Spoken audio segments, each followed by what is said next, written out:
Ir-regoli l-ġodda tal-Unjoni Ewropea li qed jiġu diskussi fil-Kunsill tal-Ministri fi Brussell jekk jiġu adottati jimponu dazzi ta' sisa fuq fuel tal-avjazzjoni illi jolqtu sa 90% tal-esportazzjoni ta' oġġetti minn Malta u sa 85% tal-importazzjonijiet.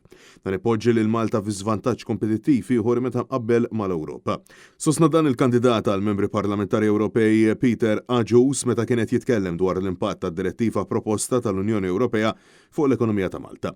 Peter Agius spjega kif din id-direttiva proposta tal-Unjoni Ewropea dwar it-taxxa tal-enerġija tippjana li tintroduċi dazzi ta' sisa ġodda fuq it-trasport tal-merkanzija bl-ajru.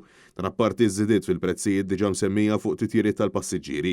Ir-regoli l-ġodda jipprevedu eżenzjonijiet għal titjiriet ta' tabija sħiħa iżda ma jipprevedux tali eżenzjonijiet għal titjiriet imħalta fejn il-merkanzija tiġi trasportata flimkien mal-passiġġieri.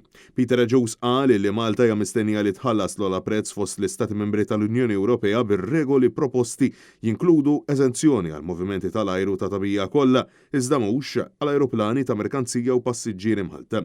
Għaldaqstant mill-2028 kważi l-oġġetti kollha importati u esportati minn u lejn Malta ikunu soġġetti għal dazzi tas-sisa fuq il-fuel.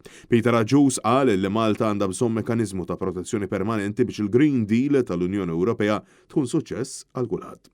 U qed jappella lill gvern Malti sabiex jaħdem għal alleanza tal-Gżejjer fl-Unjoni Ewropea sabiex jiżgura li r-regoli l-ġodda tal-Unjoni Ewropea javvanzaw il-ġlieda kontra it-tibdil fil-klima u m'għandhomx waslu għal riżultat pervers ta' ekonomiji ta' gżejjer iżgħar li jħallsu prezz doppju meta mqabbla ma' stati membri oħra.